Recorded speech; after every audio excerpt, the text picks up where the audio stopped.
Salutare tuturor! Astăzi revin cu un nou video și vreau să vă vorbesc despre un lucru foarte important. Un subiect tabu, aș spune, în zilele noastre, pentru că cred că a devenit una dintre cele mai importante resurse pe care noi le avem. Timpul. Exact, bănuiesc că deja ați ghicit, vorbim despre timp astăzi. O să vă dau câteva indicații, câteva tips and tricks despre ce am făcut eu în ultimul an, lucruri care m-au ajutat să mă organizez mai bine, să fiu mai eficientă pe anumite lucruri, să nu mă mai stresez atât de mult la final de zi cu faptul că nu am reușit să fac o grămadă de lucruri sau că am ratat lucruri importante pe care trebuia să le fac și nu am apucat să le fac. Cum mă organizez eu? Stați că mi-am pus ochelarii aici și o să am nevoie. Cum mă organizez eu? Păi, în primul rând, un lucru care cred că ajută pe toată lumea, pe care înainte îl făceam doar la job, însă nu îl făceam și pentru viața personală și am început să-l aplic și pentru viața personală, este să-mi organizez agenda. Îmi organizez agenda foarte bine. Știu foarte clar ce fac de luni până duminică, când merg la doctor, când am job, când lucrez pentru businessul meu în afara orelor de program, când fac activitățile cu cei mici, când gătesc, ce gătesc, toate lucrurile de genul acesta. Când am training-uri la care eu vreau să particip și la care trebuie să particip, când am dezvoltare personală, când citesc, adică mi organizez agenda de la A la Z cu absolut toate lucrurile care sunt importante pentru mine și pe care nu vreau să le ratez. O să vă arăt cum arată agenda mea pe o săptămână. O port cu mine, o țin în birou unde stau majoritatea timpului și fie mă uit pe ea când cobor sau o iau după mine. Cam așa arată de luni până duminică. Sunt task-urile pe care eu le am de făcut, ce vreau eu să îndeplinesc săptămâna asta. Ce mai este important e faptul că îmi trec inclusiv când să citesc, când îmi setez recunoștința, eu mi le marchez pe culori. Mă ajută pe mine să știu ce e cu galben, ce e cu verde, ce e cu portocaliu, nu știu, am un cod de culori pe care eu îl folosesc și să văd acolo. Mă ajută de asemenea să știu cât timp am dat, de exemplu, în afacerea mea. În afacerea mea, pe care eu o desfășor în momentul de față semi-part-time, însă îmi doresc să reușesc să aloc 1-2 ore pe zi cel puțin și atunci această organizare mă ajută să văd lucrurile clar. Inclusiv cât timp dau pentru dezvoltarea mea personală, pentru citit, pentru lucruri de genul acesta. Pe lângă organizarea agendei îmi trec toate task-urile pe care eu le am de făcut și încerc să le prioritizez. Prioritizarea este iarăși foarte importantă. De obicei încep cu ce este cel mai urgent și cel mai important pentru mine. Ce am de făcut, ce nu poate suferi amânare și trebuie rezolvat. Pe lângă ce este urgent, important pentru mine, după ce am toată lista de task-uri pe care eu le am de făcut, atât la job cât și în viața de zi cu zi, mă uit să văd ce pot delega. Este foarte important să avem această flexibilitate și să nu mai fim tot timpul hands-on asupra lucrurilor, să ne dorim doar noi să ținem frâiele la absolut toate lucrurile și așa noi femeile, noi mamele, din punctul meu de vedere, avem o grămadă de lucruri pe care ne dorim să le îndeplinim, o grămadă de task-uri, trebuie să ținem minte programul tuturor din casă, tot, în mare parte este la noi. Și atunci este foarte important ca din lucrurile pe care noi le avem de făcut să încercăm să delegăm și către alte persoane, alți membri ai familiei, alte persoane care ne pot ajuta. Cum ar fi să rugăm tatăl, bunicul, bunica să ne ajute cu luarea copilului de la școală sau să-l ducă la anumite activități sau să facă anumite lucruri de la job în timp ce vine spre casă, să cumpere ceva ce avem nevoie pentru pisică, pentru etc. Să nu le mai luăm noi pe toate asupra noastră. Ăsta ar fi un lucru foarte important, să învățăm să delegăm, pentru că e ok să dăm și altora din task-urile noastre, mai ales dacă le pot îndeplini. Mi-am notat aici, ca de obicei, ca să nu uit să vă transmit ceva. Multitasking-ul. Dacă înainte eram de părere cu faptul că când ești multitasking, nu știu, în timp ce faci ceva mai reușești să faci și altceva, acum părerea mea este că multitasking-ul nu este neapărat atât de folositor. Când fac eu multitasking? În momentul în care ascult anumite traininguri, seara, noi avem anumite sesiuni de training în anumite zile din săptămână pentru dezvoltarea business-ului nostru și pentru că unele informații sunt repetitive, de cele mai multe ori stau cu o cască în ureche și fac mâncare sau pregătesc sau fac ceva prin casă.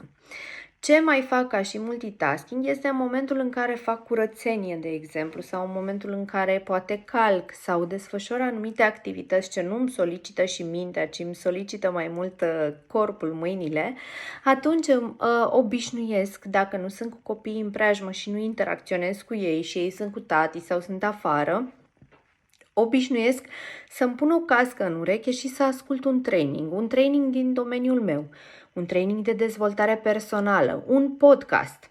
Și atunci mă bucur foarte mult că pe timpul ăla pe care eu l-am folosit pentru a face curat sau a schimba lenjeriile sau a băga la spălat sau a împacheta lucrurile, orice task de genul acesta, la mine vine cu casca în ureche și cu un training pe fundal, un podcast, care mă ajută foarte mult pe mine, îmi dă o stare de bine, mă dezvolt și simt că parcă nu am irosit chiar așa timpul degeaba făcând doar curățenie. Asta mi se pare un tips foarte bun și vă invit să-l aplicați.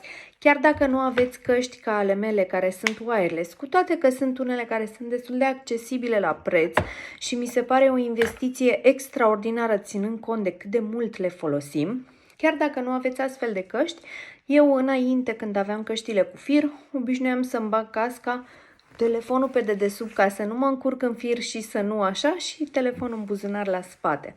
Soluții există. Sau dacă nu faci ceva ce zgomotos și îți permite, pune telefonul pe difuzor și asculți în timp ce ștergi praful sau lucruri de genul acesta. Și îți dă o stare mult, mult mai bună și simți că ai făcut ceva. Poate nu reușești să citești atât de mult pe cât ți-ai dori sau să faci ceva pentru tine. Uite că ăsta e un lucru foarte fain pe care eu îl aplic și cred că e de aplicat la toată lumea. Ok. Ce am mai făcut eu? Te sfătuiesc să o faci, chiar dacă poate pare greu și simți că pierzi momente de relaxare, să zic așa, am renunțat la a mă uita la știri. Dacă simt nevoia o dată de 2 ori pe săptămână cel mult, citesc știrile online pentru că așa nu simt nici interpretarea celorlalți. Am 1-2 site-uri de pe care citesc, nu citesc de oriunde știrile pentru că mi se pare mie personal că nu sunt relevante. Am renunțat să mă mai uit la știri, am renunțat să mă mai uit la televizor. Nu mă uit la nicio emisiune de genul Survivor sau alte emisiuni care mai există, că nu le mai știu, și am renunțat să mă uit la Netflix la seriale. Da, e greu. Știu, este foarte greu, însă serialele de pe Netflix pentru mine erau ca o dependență. În momentul în care începeam un serial, mă uitam și la următorul episod. Hai să mai văd încă unul, hai să mai văd încă unul. Și mă trezeam a doua zi foarte obosită și fizic și psihic, pentru că eu stăteam încărcată în acest serial și pierdeam poate câteva ore din seară în care aș fi putut să dorm, să fiu odihnită sau să fac alte lucruri. Nu am renunțat de tot, că nu am vrut nu merg la extreme, apropo, nu merg deloc la extreme, pentru că este foarte greu dacă mergi la extreme. Însă mă mai uit în weekend, fie dacă vreau să pornesc un serial, știu foarte clar că aloc sâmbătă 2 ore, duminica 2 ore, ceva de genul, sau prefer să mă uit la un film, de obicei unul cu copii și poate unul pentru adulți. Dar doar în weekend mă uit la televizor, pentru că în timpul pe care l-aș pierde de luni până vineri la televizor seara, mai degrabă aloc o jumătate de oră sau o oră copiilor timp de calitate, să mă joc cu ei și să fiu prezentă într-adevăr, sau mai degrabă citesc, fac anumite lucruri care să nu le mai las pe weekend, nu știu, o curățenie într-un șifonier sau lucruri de genul acesta. Alt lucru care pe mine m-a ajutat este să îmi organizez meniul săptămânal. Și o fac deja de ceva vreme. Meniul meu, copiii mei nu mănâncă de toate, din păcate, pentru mine, pentru că asta înseamnă să mă strofoc mai mult în a găsi mâncăruri care să le placă și să le placă și la amândoi, că unul mănâncă ceva, unul mănâncă altceva. Însă, slavă Domnului, avem și mâncăruri comune. Îmi organizez meniul de luni până duminică. Eu știu dacă ce mâncăm în seara asta, ce mâncăm mâine, ce mâncăm poimine, fac totul într-un Excel, că eu sunt familiară cu Excel-ul, însă o poți face foarte ușor pe foaie. Îmi păstrez și istoricul și mă uit ce am făcut săptămâna trecută, acum 2 săptămâni, acum 3 săptămâni, încerc să le rulez, să introduc diferite alimente, legume, fructe, carne, pește, tot, să le rulez așa. Deja mi-a foarte puțin să fac acum meniul săptămânal, pentru că în mare regăsesc cam toate mâncărurile pe care le mănâncă cei mici mai sus și încerc în fiecare săptămână, dacă reușesc, să introduc și ceva nou. Poate să fac niște cartofi mai diferiți la cuptor, gratinați sau nu știu ce fel de care ei n-au mai mâncat în trecut, ca să văd dacă se mai lărgește acest meniu, dacă se mai mărește și avem mai multe oportunități, posibilități. Și în baza meniului săptămânal mă duc la shopping, de obicei cam la 2 săptămâni cumpăr alimente de bază, lucruri care sunt mai importante pentru noi. Merg la Lidl, că este aici aproape lângă casă și mi se pare și accesibil la prețuri și cu o ofertă destul de ok din punct de vedere produse.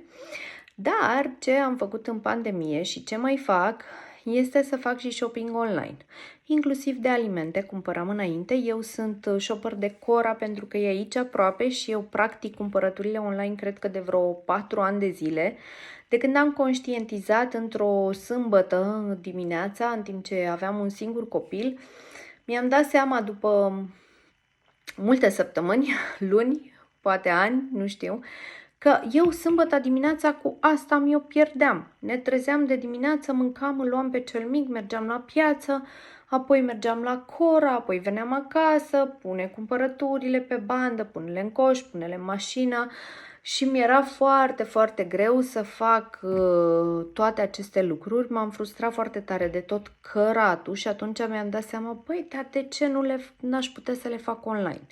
Și sunt foarte mulțumită. Mie personal nu mi s-a întâmplat să-mi aleagă produse nasoale sau care să nu fie ok din punct de vedere calitate. S-a mai întâmplat, dar foarte rar. Și atunci câștig ceva timp, pentru că sunt deja obișnuită, știu și am și lista în cap de cumpărături cu ceea ce vreau să cumpăr, am meniu, știu ce-mi trebuie și le fac online, nici nu cumpăr la impuls. Bun, nu? Asta. Nu mai cheltui niște bani, am planul, văd cât costă, dacă îmi permit, nu-mi permit, mai scot ceva, mai adaug ceva, mai e o ofertă, mai e un voucher, mai e ceva. Pe mine mă ajută enorm de mult. Te sfătuiesc să încerci de câteva ori ca să vezi dacă prinzi gustul. Sunt persoane cărora eu le-am tot promovat shopping-ul ăsta online, dar mi-au zis că ei trebuie să vadă, trebuie să simtă, trebuie să miroasă, trebuie să. Eu nu sunt genul acela și atunci mie mi se potrivește foarte tare și am economisit o grămadă de timp din punctul meu de vedere. De obicei, înainte de pandemie, făceam shopping online joi noaptea. Vineri, când mă întorceam de la birou, mă opream, îmi ridicam cumpărăturile și eram deja acasă, deci nu mai pierdeam câteva ore. Acum le fac, nu știu, am plasat o comandă mai devreme și ce credeți, deleg, nu o mai ridic eu, o ridică soțul, că poate și el să facă lucrul acesta. Și uite așa mai scap de un task în plus, mi-a luat cred că 15 minute să fac cumpărăturile online, dar într-adevăr am mai fost și la Lidl înainte pentru alte lucruri. Le combin ca să fim eficienți și din punct de vedere buget. Cam asta am vrut eu să împărtășesc cu tine. Lasă-mi în comentarii, te rog, dacă ai alte tool-uri, alte modalități de a eficientiza timpul, de a fi mai eficient, mai organizat. Mai sunt o grămadă de lucruri, dar pe care încă nu mi le-am pus nicio la punct. De exemplu, viața mai minimalistă. Îmi doresc foarte mult să scap de lucruri de prin casă și să fie totul cât mai comprimat cu ceea ce avem nevoie într-adevăr și să fac lucrurile astea.